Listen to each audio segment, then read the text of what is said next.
Hello दोस्तों, नमस्कार। एक बार फिर से आप सभी का बहुत बहुत स्वागत है आप सभी के अपने यूट्यूब चैनल डियर मैंग सर पर। तो दोस्तों, हमेशा की तरह आप सबकी बहुत ही इम्पोर्टेंट क्लास आप सभी के सामने आ चुकी है। तो आप सभी लोगों से रिक्वेस्ट है कि क्लास को पूरा अटेंड करिएगा। एक भी प्रश्न आप सभी लोग मिस मत करिएगा, क्योंकि हर एक प्रश्न यहाँ पर आपके लिए होने वाला है बहुत ही ज़्यादा इम्पोर्टेंट। तो आप सभी लोग क्लास में बने रहें, हर एक प्रश्न ध्यान से देखिए और बताने का प्रयास कीजिए। दोस्तों, आप लोग बताने का प्रयास कीजिए कि कानपुर में सन 1966 में स्थापित किस विश्वविद्यालय का नाम एक मराठा राजा के नाम पर रखा गया। तो दोस्तों, यहाँ पर आप सभी लोग ध्यान से देखिए, छत्रपति साहू जी हाँ, छत्रपति साहू जी महाराज विश्वविद्यालय, जो कि आपका कानपुर उत्तर प्रदेश में स्थित एक विश्वविद्यालय है। और यह जो है पहले कानपुर विश्वविद्यालय के नाम से प्रसिद्ध था, जाना जाता था। लेकिन सन 1966 ईस्वी में इस विश्वविद्यालय का नाम क्या हो गया?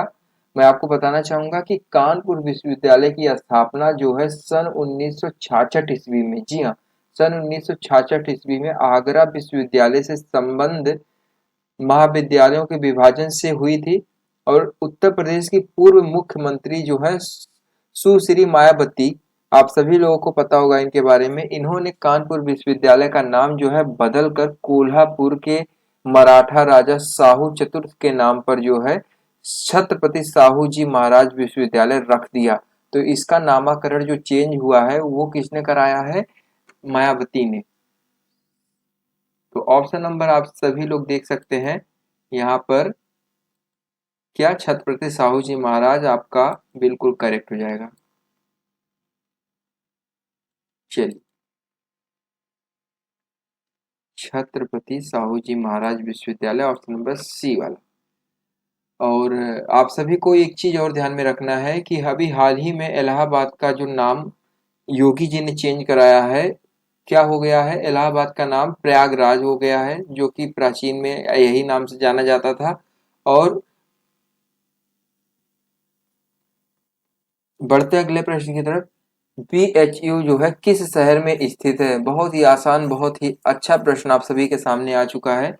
तो दोस्तों, बीएचयू जिसे हम लोग कहते हैं बनारस हिंदू यूनिवर्सिटी, जी हाँ, बनारस हिंदू यूनिवर्सिटी उत्तर प्रदेश के वाराणसी जिले में स्थित है। ऑप्शन नंबर डी आपका बिल्कुल करेक्ट हो जाएगा। बीएचयू का फुल फॉर्म क्या हो जाएगा? बनारस हिंदू यूनिवर्सिटी। तो यहाँ पर आपका बिल्कुल करेक्ट हो जाएगा।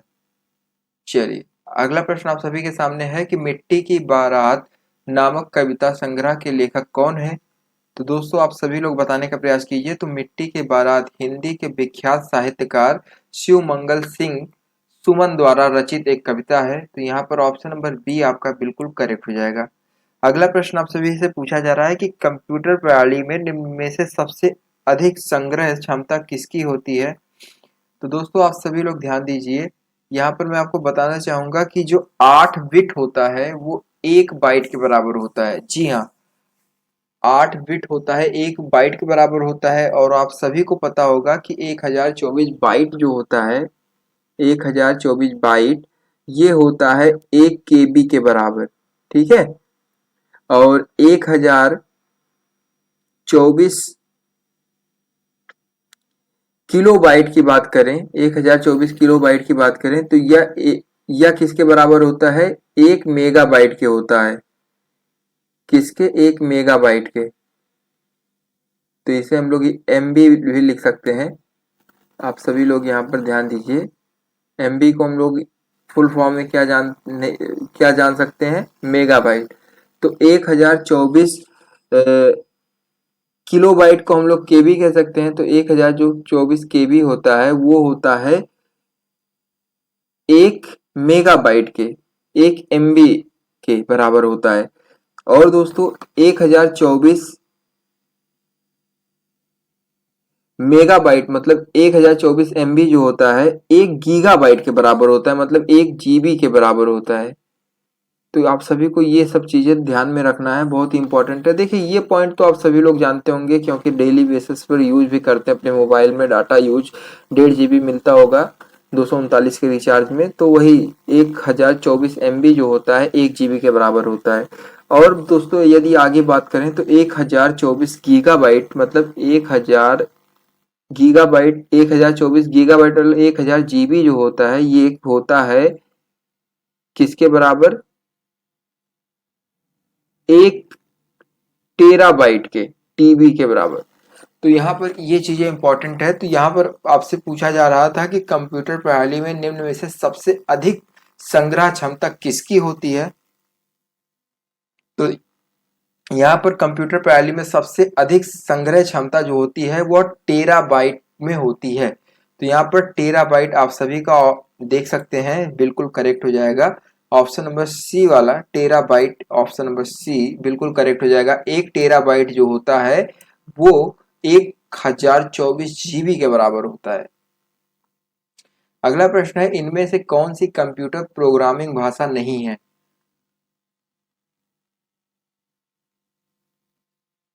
तो ऑप्शन नंबर डी आप सभी लोग देखिए, ये आपका सी के साथ कैप्स लॉक जो है ये कंप्यूटर प्रोग्रामिंग भाषा नहीं है। अगला प्रश्न है, विंडोज साउंड फाइल का, यहाँ पर आप सभी लोग देखिए, विंडोज साउंड फाइल का एक्सटेंशन होता है, बताने का प्रयास कीजिए। तो यहाँ पर दोस्तों विंडोज, जी हाँ विंडोज, यहाँ पर आप सभी को पता होना चाहिए विंडोज जो होता है ये साउंड फाइल का एक्सटेंशन डॉट वेव होता है। जी हाँ डॉट वेव यहाँ पर आपका बिल्कुल करेक्ट हो जाएगा। यहाँ पर डॉट वेव जितने भी लोग बता रहे हैं वो लोग यहाँ पर बिल्कुल करेक्ट हो जाएंगे। चलिए, कैथोड रे ट्यूब जिसे हम लोग CRT, जी हाँ CRT कंप्यूटर मॉनिटर में चुंबकत्व को हटाने के लिए इस्तेमाल की जाने वाली प्रक्रिया को क्या कहा जाता है? तो दोस्तों आप सभी लोग बताने का प्रयास कीजिए। तो यहाँ पर देखिए दोस्तों, मैं आपको बताना चाहूंगा कि CRT जो कि कंप्यूटर मॉनिटर में चुंबकीय क्षेत्र को कम करने और चुंबकीय भंडारण पर रखे गए डेटा को नष्ट करने की प्रक्रिया को जो है हम लोग कहते हैं डीगॉस। तो यहाँ पर ऑप्शन नंबर सी वाला बिल्कुल करेक्ट हो जाएगा। अगला प्रश्न आप सभी लोगों से पूछा जा रहा है, अगला प्रश्न दोस्तों आप सभी लोगों से पूछा जा रहा है कि सन 1943 ईस्वी में JW माचली और जे प्रेस्पर इकर्ट जो है इनके द्वारा बिना किसी भी यांत्रिक हिस्सों के बनाए गए पहले कंप्यूटर को क्या कहा गया था? आप लोग बताने का प्रयास कीजिए। यहाँ पर आपका राइट आंसर जो है वो क्या हो जाएगा? तो दोस्तों यहाँ पर आप सभी लोग देखिए, सन 1943 ईस्वी में अमेरिका वैज्ञानिक जो कि आपके यहाँ पर नाम दिए गए हैं JW माचली और जे प्रेस्पर इकर्ट जो है, इन्होंने जो है सामान्य कार्यों के लिए एक प्रथम पूर्ण इलेक्ट्रॉनिक कंप्यूटर का आविष्कार किया था जिसे हम लोग ENIAC, मतलब ENIAC, यहाँ पर आपका ऑप्शन नंबर जो है पहला वाला बिल्कुल करेक्ट हो जाएगा। ENIAC कंप्यूटर भी कहा जाता है। अगला प्रश्न है, भारत की पहली नाभिकीय पनडुब्बी INS अरिहंत में स्थित नौसेना जहाज निर्माण केंद्र पर बनाई गई थी।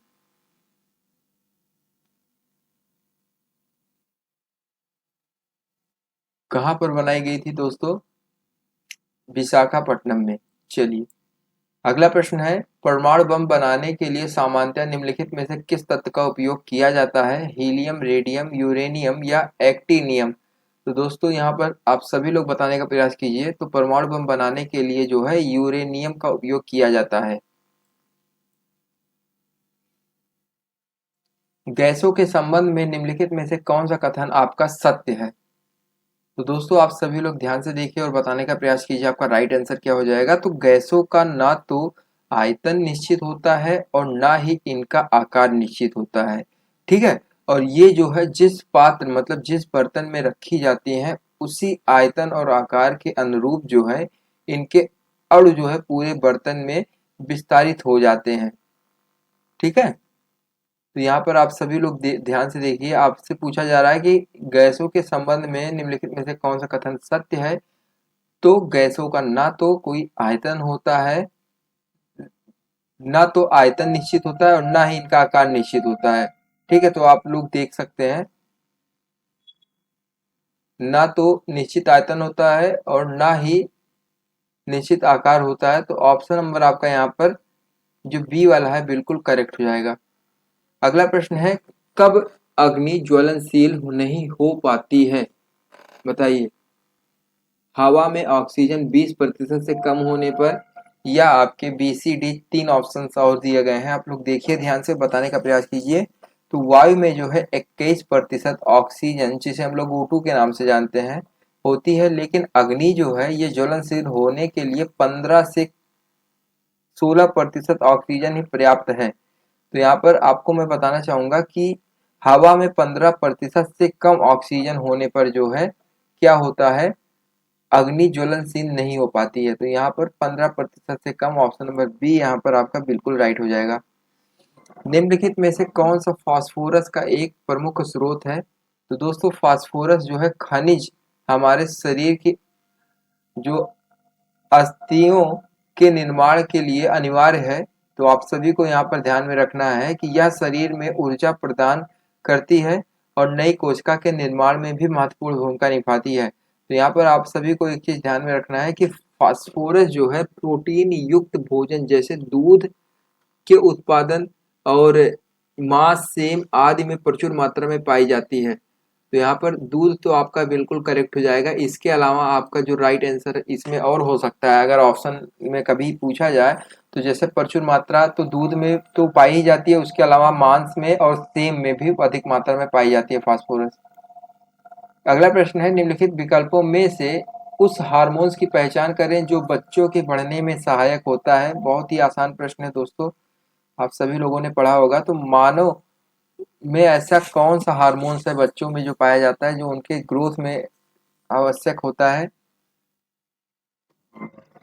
तो दोस्तों सोमे यहाँ पर आप सभी लोग देख सकते हैं, टोट्रोपिन यहाँ पर आपका बिल्कुल करेक्ट हो जाएगा। सेमोट्रोट्रोपिन यहाँ पर ऑप्शन नंबर डी आपका बिल्कुल राइट हो जाएगा। अगला प्रश्न है, मानव हृदय का सबसे बड़ा और सबसे मजबूत कक्ष होता है। दाहिना निलय, बायां निलय, बायां आलिंद या दाहिना आलिंद? तो दोस्तों यहाँ पर आप सभी को पता होना चाहिए कि मानव हृदय जो है 4 प्रमुख कक्षों में विभाजित है, जो कि आपके यहाँ पर नाम दिए गए हैं। जो ऊपरी के 2 कक्ष होते हैं उन्हें दायां तथा बायां अलिंद कहते हैं, जबकि निचले कक्षों को हम लोग दायां तथा बायां निलय कहते हैं। तो इन चारों कक्षों में बायां निलय जो है सबसे बड़ा और सबसे मजबूत होता है। तो बायां निलय जो कि निचला हिस्सा होता है ये सबसे बड़ा और मजबूत होता है। अगला प्रश्न आप सभी लोगों से पूछा जा रहा है कि भारत की पहली नाइट स्काई सेंचुरी किस राज्य केंद्र शासित प्रदेश में स्थापित की जाएगी? तो आप सभी लोग बताने का प्रयास कीजिए। तो यहाँ पर आपका जो राइट आंसर हो जाएगा लद्दाख। जी हाँ, लद्दाख आपका बिल्कुल करेक्ट हो जाएगा। अगला प्रश्न है, किस केंद्र शासित प्रदेश में भारत का पहला वर्चुअल स्कूल लॉन्च किया गया? तो दोस्तों यहाँ पर आप सभी लोग बताने का प्रयास कीजिए। तो दिल्ली के मुख्यमंत्री अरविंद केजरीवाल ने जो है भारत का पहला डिजिटल स्कूल लॉन्च किया। और इस प्रकार यदि बात करें दोस्तों, यहाँ पर क्लासेज जो है ऑनलाइन भी होती हैं, रिकॉर्ड किए गए जो क्लास हैं ये भी आपको शेयर किए जाते हैं। तो आप सभी का जो यहाँ पर बिल्कुल राइट हो जाएगा। ध्यान से देखिए, कुछ लोगों का मानना है यहाँ पर पुदुचेरी, तो वो लोग गलत हैं। दिल्ली आपका यहाँ पर बिल्कुल राइट हो जाएगा। जुलाई 2022 में किस भारतीय अर्थशास्त्री को अंतर्राष्ट्रीय मुद्रा कोष मतलब IMF के पूर्व मुख्य अर्थशास्त्रियों की दीवार में शामिल किया गया है? तो दोस्तों यहाँ पर आप ध्यान से देखिए, बहुत ही इंपॉर्टेंट है। यहाँ पर जो आपका राइट आंसर हो जाएगा दोस्तों, ध्यान से देखिए, जुलाई 2022 में गीता जो है, गीता गोपीनाथ, जी हाँ, ऑप्शन नंबर बी वाला आपका यहाँ पर बिल्कुल करेक्ट हो जाएगा, इन्हें शामिल किया गया। 56वां ज्ञानपीठ पुरस्कार किसे प्रदान किया गया है? तो इसे प्रदान किया गया है आसामिया साहित्यकार नीलमणि, जी हाँ, नीलमणि फूकन जूनियर, बिल्कुल राइट है सी वाला। अगला प्रश्न है, मई 2022 में संपन्न हुई राष्ट्रीय फुटबॉल चैंपियनशिप हीरो संतोष ट्रॉफी 2021-22 का खिताब किसने जीता? तो दोस्तों ये खिताब जीता 2 मई सन 2022 ईस्वी को। किसने? केरल में ये संपन्न हुआ था, आप सभी को पता होना चाहिए। और इसको जीता किसने? ये 22वां खिताब केरल के पश्चिम बंगाल को हराकर 7वीं बार जीत हासिल की। तो यहाँ पर आप सभी लोग देख सकते हैं, मैं आपको बताना चाहूंगा कि केरल, जी हाँ, केरल में संपन्न हुई राष्ट्रीय फुटबॉल चैंपियनशिप हीरो संतोष ट्रॉफी के नाम से जानी जाती है, जो कि आपकी कहाँ पर केरल में संपन्न हुई थी। यहाँ पर किसने जीता? पश्चिम बंगाल को हराकर केरल ने विजय हासिल की। चलिए अगला प्रश्न है, राष्ट्रीय वन्य जीव बोर्ड की अस्थायी समिति की 67वीं जो बैठक है उसमें प्रतिवर्ष किस तिथि को राष्ट्रीय डॉल्फिन दिवस मनाने की घोषणा की गई है? बताने का प्रयास कीजिए। आप सभी को शायद पता होगा कि डॉल्फिन जो है ये भारत की राष्ट्रीय जल जीव है, तो आप सभी को ये चीज ध्यान में रखना है। तो यहाँ पर आप लोग बताने का प्रयास कीजिए कि राष्ट्रीय वन्यजीव बोर्ड की अस्थायी समिति में 67वें बैठक में प्रतिवर्ष किस तिथि को राष्ट्रीय डॉल्फिन दिवस मनाने की घोषणा की गई है? तो दोस्तों यहाँ पर आपका जो राइट आंसर हो जाएगा 5 अक्टूबर। जी हाँ, 5 अक्टूबर ये आपका बिल्कुल करेक्ट हो जाएगा। अगला प्रश्न है, पुस्तक sunrise over Ayodhya nationhood in times के लेखक कौन है? तो दोस्तों यहाँ पर आपका जो राइट आंसर हो जाएगा, इसके लेखक हैं पूर्व केंद्रीय मंत्री कांग्रेस के नेता Salman Khurshid. Option number C बिल्कुल करेक्ट है। चलिए अगले प्रश्न की तरफ बढ़ते हैं। प्रसिद्ध कथक नर्तक बिरजू महाराज, जिसे हम लोग ब्रिज मोहन नाथ मिश्रा के नाम से भी जानते हैं, किस घराने से संबंधित हैं? बहुत ही आसान प्रश्न है दोस्तों, तो यहाँ पर आप सभी लोग ध्यान से देखिए। ड्रीम हातिम यहाँ पर देखिए, आपका जो राइट आंसर हो जाएगा ये आपका बिल्कुल करेक्ट हो जाएगा। कुछ लोगों का मानना है यहाँ पर बनारस घराना के। मैं आपको बताना चाहूंगा कि पहले आप इनके बारे में थोड़ा सा डिटेल्स जान लीजिए, बहुत ही इंपॉर्टेंट है। 17 जनवरी सन 2022 को जो है प्रसिद्ध कथक नर्तक जो है बिरजू महाराज का निधन हो गया, और वह जो है लखनऊ के कालका बिदादीन घराने से संबंध रखते हैं। जी हाँ, जितने भी लोगों ने ऑप्शन नंबर बी को बताया है वो लोग यहाँ पर बिल्कुल करेक्ट हो जाएंगे। अगला प्रश्न आप सभी के सामने आ चुका है, ध्यान से देखिए, बहुत ही आसान प्रश्न है। निम्नलिखित में से कहाँ पर एक संरक्षित कच्छ वनस्पति क्षेत्र है? सोनू बताने का प्रयास कीजिए। कछुआ आपका राइट आंसर क्या हो जाएगा? तो गोवा का जो आपका चोराव द्वीप है यहाँ आपका बिल्कुल राइट हो जाएगा। तो यहाँ पर गोवा आप सभी लोग टिक कर लीजिए। अगले प्रश्न की तरफ बढ़ते हैं। अगला प्रश्न आज की इस क्लास का लास्ट प्रश्न है, ध्यान से देखिए और बताने का प्रयास कीजिए कि राजीव गांधी नेशनल पार्क कहाँ पर अवस्थित है? बहुत ही इंपॉर्टेंट है दोस्तों, ध्यान से देखिए। तो राजीव गांधी राष्ट्रीय उद्यान आंध्र प्रदेश के कडप्पा जिले में स्थित है। तो यहाँ पर आंध्र प्रदेश के कडप्पा जिले, वो लोग यहाँ पर बिल्कुल करेक्ट हो जाएंगे जिन्होंने आंध्र प्रदेश बताया है। तो दोस्तों इसी के साथ आज की ये क्लास आप सबकी यहीं पर समाप्त होती है, और आप सभी को आज की क्लास कैसी लगी कमेंट करके जरूर बताएं, और जितने भी लोग चैनल पर नए हैं चैनल को सब्सक्राइब जरूर करें। आप सभी को आज मेरी आवाज़ जो है थोड़ी सी भारी लग रही होगी, क्योंकि तबीयत थोड़ी सी मेरी खराब है, इसीलिए थोड़ा सा आप सभी को ऐसा फील हो रहा होगा। ठीक है, तो बाकी आप लोग चैनल को सब्सक्राइब जरूर कर लें, जिससे कि आने वाले क्लास के नोटिफिकेशन आप सभी को आसानी से मिल जाया करें। तो चलिए दोस्तों, मिलते हैं अपने किसी अन्य वीडियो में, तब तक के लिए धन्यवाद। टेक केयर, जय हिंद, जय भारत।